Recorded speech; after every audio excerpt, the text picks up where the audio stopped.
They say talk is cheap, so let's add some value to your voice. It's Targeted Impressions with Scott Cody. Give me your tired, your poor, your huddled masses yearning to breathe free. Those famous words inscripted on the Statue of Liberty at Ellis Island, a call out to those who come to America seeking better fortune, better lives, new opportunities. And our guest today is a recently naturalized U.S. citizen, a process that certainly was not easy, was not cheap, but I'm sure pretty rewarding. I'll stop putting words in his mouth, though. We welcome Sherif ElSaid to Targeted Impressions. In full disclosure, Sherif is the client success manager at 3131 Media Solutions. So technically, he's getting paid to be on the show today. Yep. But we're glad to have you. So welcome. You said this is your first podcast, right? Yes, absolutely. I'm very excited to be here. I know this is one of our new additions, the podcast. So super excited to be on it. And thank you for having me on. I really appreciate it. Yeah, man. So from Egypt, this is a cool story. And this is really why I kind of wanted to have you on the podcast. As we were interviewing you and learning about you and finding out about your story, I don't think there's anything that is more intentional than becoming the citizen of another country, right? So from Egypt, and the first thing that I noticed, and one of my first questions I ever asked you was, I would not have guessed you were from Egypt.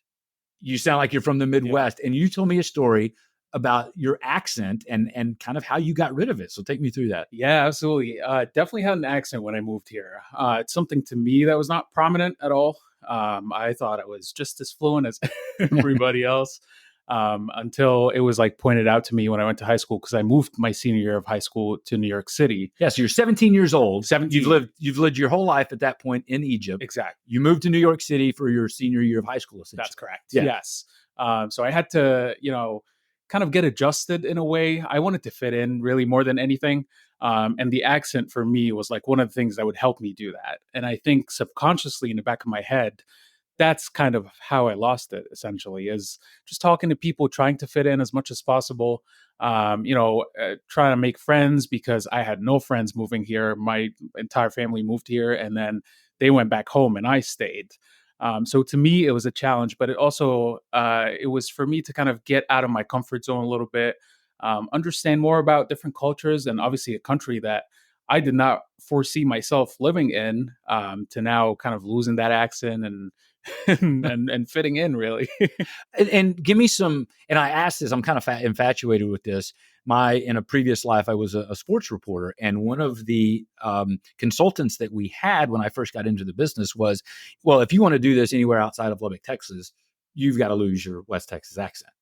And so that stuck with me, and I really did work at it. And people today, when I'm talking, will say, you can't tell that you're from Texas. And what I did was I listened to folks that I thought did not sound regional, and I just tried to mimic a certain R here or a long pause there. How did you go about it? I was very big on watching podcasts, watching YouTubers, watching TV in English as much as possible. And that started from before I even moved. I've always been interested in developing my language a little bit more, my English language. It's the second language in Egypt, but obviously living here, it's a whole different story. I use it every single day to communicate with people. So I wanted to master that as quickly, but also as efficiently as possible. So during my free time, I would watch a lot of YouTube videos, and I started slowly picking up on things that I don't pronounce the same as like, people. Can you give me an example? It was one that really stuck out? Yes. You can recall? So this one, I got called out all the time. So like a button-down shirt, it's called a button-down. But for me, when I first moved, I used to say it's a button-down. So it wasn't as fluent and as seamless as it sounds right now for me. But before, I thought it was perfect. I thought it was the same as everybody else. But until I got called out like 2 or 3 times, I was like, yep, something's not right. So my wife will like this. You talk about just kind of the way that you pronounce certain things. The thing that stands up tall has a bunch of drawers that you put shirts and your underwear and your socks in. What do you call that? A dresser? A dresser? Or the ones that stand up more upright are called a what? What do you call them? Have you ever heard of a chest of drawers? A chest of drawers, yes. You have heard that? I have, yes. Okay.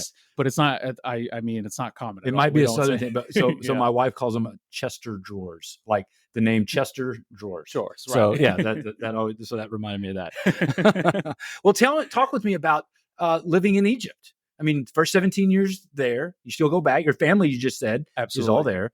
What's it like living in Egypt? Yeah, it's I that's all I've known really growing up because in Egypt I've had my circle of friends. Obviously, my entire family is there, and I didn't, like I said, I didn't picture myself like moving or taking that challenge like at all in my life. It kind of happened, uh, just very naturally after college, and it went that way. But in Egypt, everything, and it seems like like people think that Egypt is so much different, or like the Middle East, really in general, is so much more different than like the U.S. or North America, and it's really not. There's a lot of like similarities when it comes to that, which it maybe is not shown on the media as much, or maybe it doesn't give you the impression that it's like the same.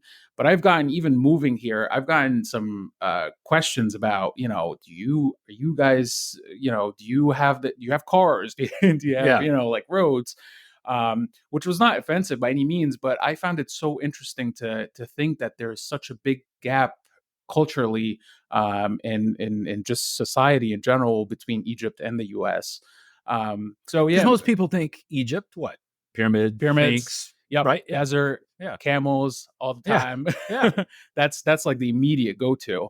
But it's just the same, really. I've had, and I still do have my circle of friends. My entire family's back home. I just recently went back home, took my wife, and we went back there. And yeah, it's growing up in Egypt has been uh, definitely an eye opener, not only to our culture for me as an Egyptian, and understanding how people from the outside look at it, but for myself, and as of late too, even going back and visiting the pyramids, to me it's like fascinating as an Egyptian now. So I feel like the more I grow up and the more I learn more, like about our culture and understand the history, really the core history of Egypt, the more I appreciate it. And ideally, I would like to understand so much about it to the point where I can relay that information in detail to as many people as I can here, Yeah. just to show that everyone's the So same. would you say then, because the process to become, and so I guess we'll kind of dive into this, the process of becoming a naturalized citizen, you've told me, not Yes. easy, right? Nope. How long was it? Since 2018, Since 2018. So you're looking, yeah, 2024. so 6 years, right? Yeah, 6 years. It's not cheap. it's not. It's not cheap. Get an attorney, fees, all that other stuff. So would you say though, but there's it's learning, right? You're constantly learning. So would you say you think that you know more about like the history of the United States in I in more detail than maybe you would of Egypt? Absolutely. I had to. Yeah. Part of the process, and towards the end, you have to go in for a U.S. history exam. And before, you have to take mock exams, and it's everything that involves U.S. history. So they give you like a booklet that you can study from, and it's all points about the Civil War, all the presidents, and what they're known for and how impactful they were. So even afterwards, when I got done, I passed the exam. It was a funny like joke around the family that I, as an Egyptian, probably know more about U.S. history than the average American. Yeah, I would say so without a doubt. So yeah, it was funny. All right. So staying on that topic is so you go for that test and for the ceremony, right? Yeah. That's so is is that a same day, or you take the test and you've learned you passed it and then you go for a ceremony? You have to wait. There's big Okay. gaps in between, and I think that's why it took Takes six so long. years. It's Okay. because they have to review everything, and then after 6 months, they get back to you with their decision, and then another 6 months for you to go in for your actual naturalization ceremony, which was a huge deal, by the way. And I thought it was just going to be as easy as me going in and out, and that's it. But it was like in a court, sort of, and there was over 100 people there, and they have a Wow. process of making you go. As soon as you walk in, you go around, and then you sit down on your chair. There's an envelope that has I think it said a letter from the president on it.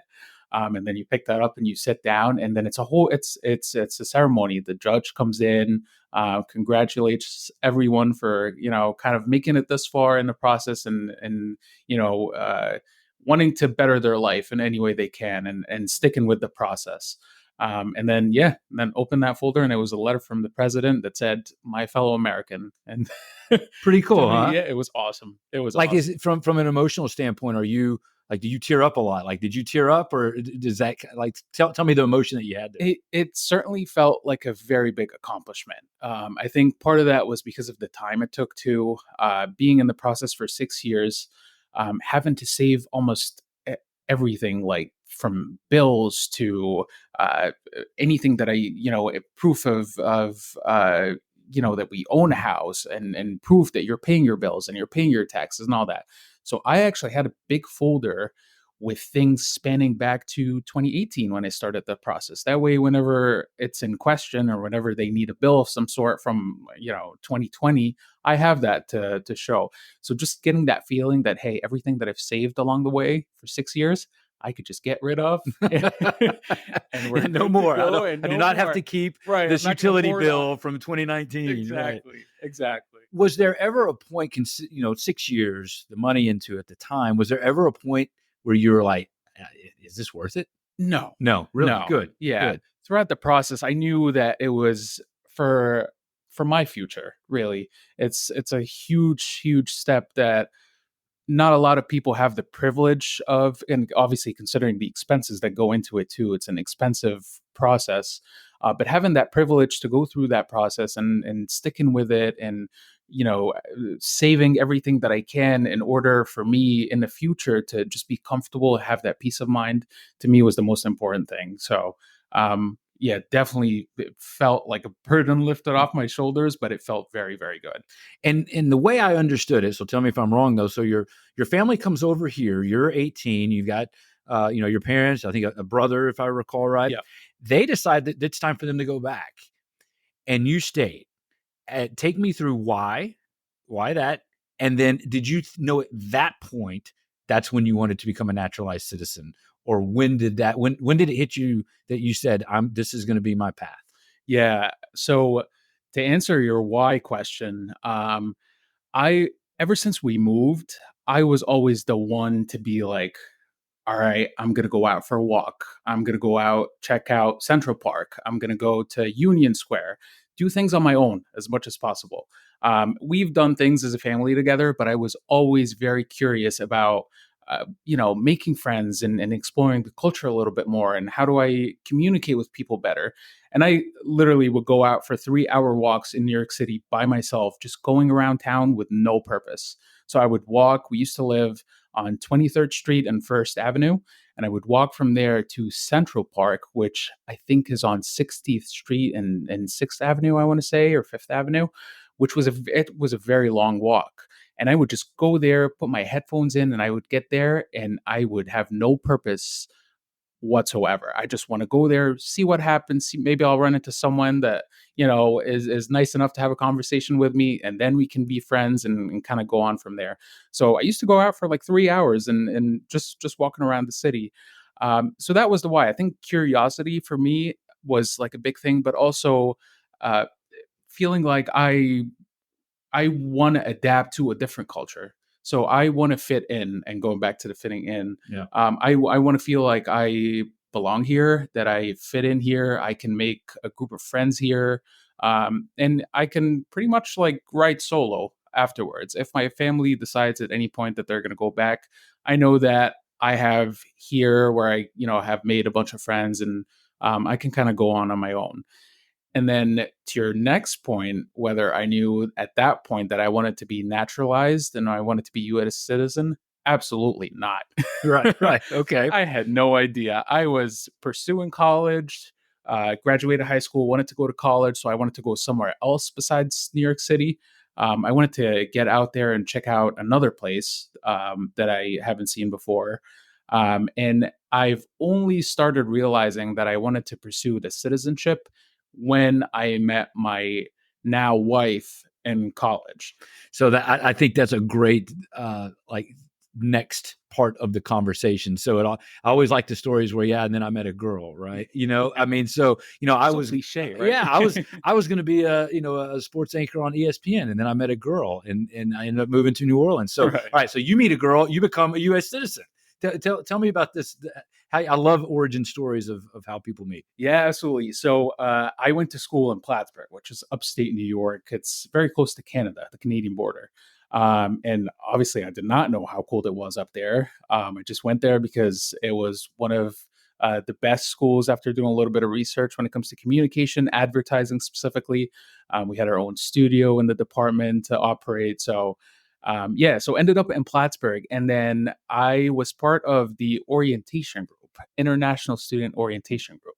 So what that is pretty much all the international students would come in, I think like a week before school officially starts. And then they would put us together and start doing activities with each other. That way we'd feel comfortable, confident to speak, confident to make friends before you actually get, start the program in college and kind of try to feel as comfortable as possible with like everybody else. So you only start from like a small group versus like everyone else in college. And I remember my friend that worked in the orientation office, the International Student Orientation Office, she was best friends, and she still is best friends with my wife right now. So, and she was the first person I met when I went to Plattsburgh. So she made me feel very, very comfortable in the school. She made it very, very easy to kind of let my guard down a little bit and open up and feel like, you know, you and I can go out, grab a bite. You and I can, we can do things. Like I have a friend, you know what I mean, in college, and specifically, coming from Egypt to New York City to Plattsburgh, it's a lot of moving parts, right? So I Yeah, didn't there's not a have lot in common between those 3 points, right? not I at mean, all. Yeah, not at all. And I didn't know anything about like Long Island until I went to Plattsburgh because everyone that went to Plattsburgh was from Long Island, New York. So yeah, it was a lot of moving parts, but that's essentially how eventually I got to meet my wife is through the orientation in the beginning, and then my friend in the orientation that used to work there, she introduced me to a bunch of her friends, and one of them is my wife and right is now now, your and the wife. rest is history. So the other thing I wanted to get into is, so you live in Long Island. Now you're a hockey fan, which I think that is the most ironic things. A guy from Egypt, essentially a desert, is now a huge hockey fan, Yep. right? Go Islanders. Right. But what are some things, if that's not the most American thing that you do that gets funny looks when you go back to Egypt? What's one thing that's become a habit now that's straight American that when you take it back to Egypt kind of raises eyebrows at? Yeah, I think celebrating something like Thanksgiving, for example, with the turkey. When I go back to Egypt, and I'm like, oh my god, it's Thanksgiving. People are like, huh? What is Thanksgiving? What are you doing? So I think a lot of the holidays, they're very big here, but obviously, needless to say, not as much in Yeah. in Egypt. So that for me, hockey definitely is like, I think I would say that's the biggest thing. Even with my dad, I like text my dad about like how the Islanders did, today or yesterday or whatever, and he's like, "What happened to you? Go, watch some soccer or something. What Right. hockey?" So yeah, I think that would be it for That's sure. awesome. That's awesome. All right. So you were doing something new with targeted impressions.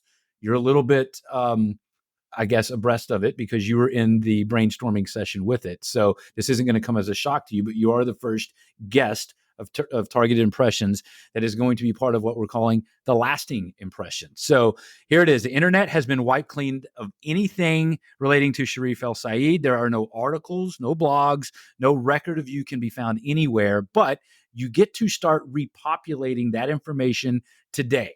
So, what are the three things? What are those three truths that you would want people to most know about Sherif? Three truths. That's a great question. I think the first truth that I would like people to know is that I am not, and as cliche as that sounds, it really is very meaningful to me. I'm not afraid of challenges, and I've taken so many different challenges in so many different parts in my life that really makes me feel so comfortable in knowing that I have a new challenge coming in. I take it with pride and I take it with eagerness to, demonstrate to myself how I go about achieving that or overcoming any of these challenges in such a positive manner. So I think courageous, confident is one of them. And then the second one, I think of myself as that way, and that's my approach, to anything, whether it's professional or personal. Um, I like follow my heart, and I like go with what feels right.